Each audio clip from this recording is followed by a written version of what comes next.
জানতাম না যে ও লাস্ট 4 দিন ধরে একটু মেন্টালি সিক ছিল, ছিল। মিডিয়ার প্রতি তেমন লস হবে না, মিডিয়া থেকে তো নিজেকে গুটিয়ে নিয়েছিল। ও চ্যানেল আইতে ভূমিতে চাকরি করছিল দীর্ঘদিন ধরে। তো আমরা আমাদের সহকর্মীকে হারিয়েছি, বন্ধুকে হারিয়েছি, 3টা ছোট ছোট বাচ্চা তার বাবাকে হারিয়েছে। অনুভূতি উনি অভিনয় আবারও ফিরতে চেয়েছিলেন, এই ফেরাটা হলেন না, অন্য এক জায়গায় চলে গেলেন। আপনাদের সাথে এটা নিয়ে কথা হতো কিনা? ও বলতো যে মিডিয়া তো আসলে আগের মতো নেই, অন্য একটা জায়গায় চলে গেছে, সেই জায়গাটাতে আমাদেরকে হয়তো ডাকছে না। মানে ও বলতো যে আমাকে হয়তো ডাকছে না বা আমার কথা বলছে না, কিন্তু ভেতরে তো একটা ক্ষুধা কাজ করে রে ছন্দা। যেহেতু সারা জীবন এই কাজটাই করেছি, এখন করতে পারছি না বা করা হচ্ছে না, ভিতরে ওই ক্ষুধাটা তো সবসময় আছে।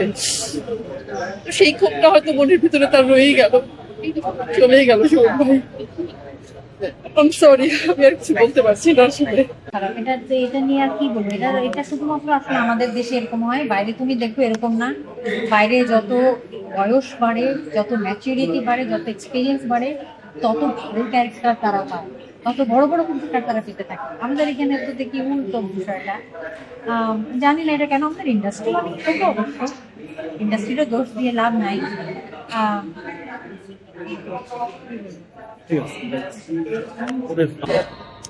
আর মোটামুটি চ্যানেল আই দিয়ে আমি দারুণ ভাবে চিনি, আর এই চ্যানেলটার থেকে খুব কাছে আমি, আর এত শ্রদ্ধার সাথে দেখতো, বিশেষ করে আমাকে, মৌসুমীকে, এটা কল্পনা করা যায় না।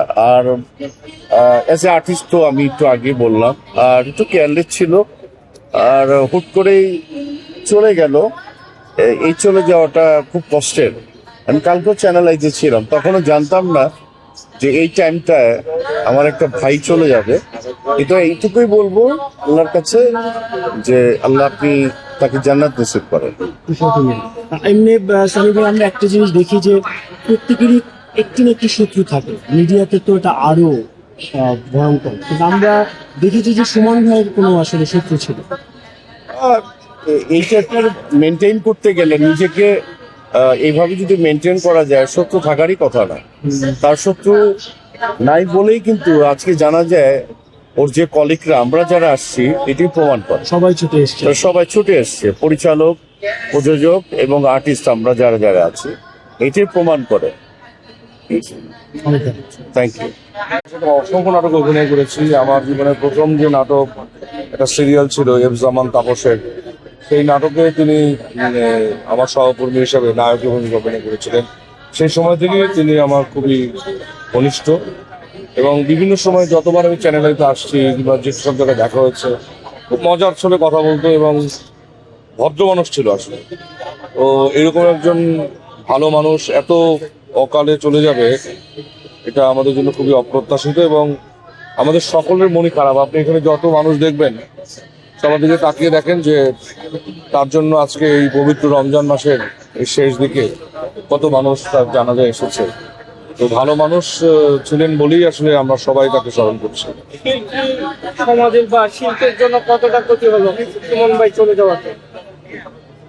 যে কোনো মানুষেরই চলে যাওয়া আসলে একটা এই পৃথিবীর জন্যই কেমন একটা শূন্যতা তৈরি করে। তো সুমন ভাই অবশ্যই শিল্পী হিসাবে যখন তিনি আমাদের সাথে ছিলেন, এবং আমরা তো সবাই তাকে ফিল করি, তো আমাদের এই সময়ে আসলে একজন শিল্পী এভাবে চলে যাওয়াটা, সেটা খুবই একটা শূন্যতা তৈরি করবে আর কি।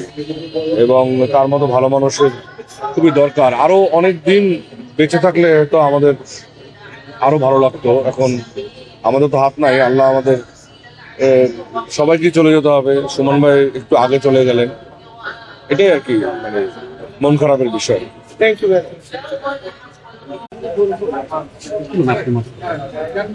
বলার কিছু নাই আসলে। এখন বিষয়টা হচ্ছে যে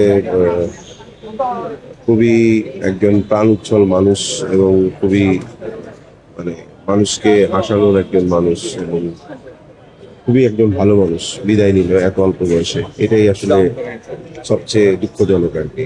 উনি যেখানেই থাকুক ভালো থাকুক, এটাই। ভাইয়ের সাথে কোনো মজার স্মৃতি যেটার কারণে এখনো তাকে মনে করে? মজার স্মৃতি হচ্ছে যে অফ দ্য রেকর্ড আমাদের এক বড় ভাই, আমরা একটা শুটিং এ যেতেছিলাম, তো হঠাৎ করে সে বলল যে ইংল্যান্ডের একটা ডিরেক্টর এসছে, নাটক করবে ইংরেজি ভাষায়, তোমাকে ইংরেজি ভাষাটা খুব ভালো করে শিখতে হবে। তো সেও খুব সিরিয়াস হয়ে গেল। সকালবেলা তখন বাজে 7টা, আমরা পিজু দেওয়ার জন্য অপেক্ষা করছিলাম। তারপরে সেখানে তাকে প্রায় 6 মাস ওই নাটক নিয়ে দাঁড়ানো, মানে এরকম স্মৃতি আর কি, কারো না কারো পিছে একটু মজা করে লেগে থাকা, এই স্মৃতিগুলো বারবার মারা দিচ্ছে আর কি। নিজের কাজের ক্ষেত্রে কোনো আক্ষেপ আছে কিনা, আপনাদের সাথে কিছু শেয়ার করে দিতে কিনা? অবশ্যই কাজের ক্ষেত্রে তো আমারও তো মানে বিষয়গুলো তাই, যারা সিনিয়র অ্যাক্টর উনি যেমন ধরেন অভিমান করে বলেছে যে আমাকে কেউ ডাকে না, সো আমরা আমরা আমরা আসলেই এমন একটা সময়ে বাস করি, মানে মৃত্যুর পরে আমরা সব একত্র হই, একসাথে দেখা হয়, কিন্তু আমরা আসলে ইন্ডিভিজুয়ালি খোঁজ দিতে পারি না। এটা অনেকবার ভেবেছি, আসলে যে যার ক্ষেত্রে একটা যুদ্ধ থাকে। একজন অভিনেতা হয়ে টেকার, যেমন সে একটা রেডিও ভূমিতে চাকরি করতো, আর শিল্পীর তো আসলে চাকরি করার কথা না, তাই না? শিল্পীর কাজ হচ্ছে অভিনয় করা, সে যেহেতু অভিনয় করতো, আবৃত্তি করতো, সেটা নিয়ে থাকা। এটাও তার, রেডিও তার একটা কর্মক্ষেত্র ছিল, কিন্তু চাকরি করেছে তো না। শিল্পীর তো কাজ শুধু ফ্রিল্যান্স এবং ফ্রি বার্ড হিসেবে অভিনয় করা, সেটা সে করতে পারেনি। সেই আক্ষেপটা আমারও আছে, তারও ছিল। ভালো লাগলে লাইক কমেন্ট করে আপনার মতামত দিন। সাথে থাকার জন্য সাবস্ক্রাইব করুন এবং বেল বাটনটিতে ক্লিক করুন।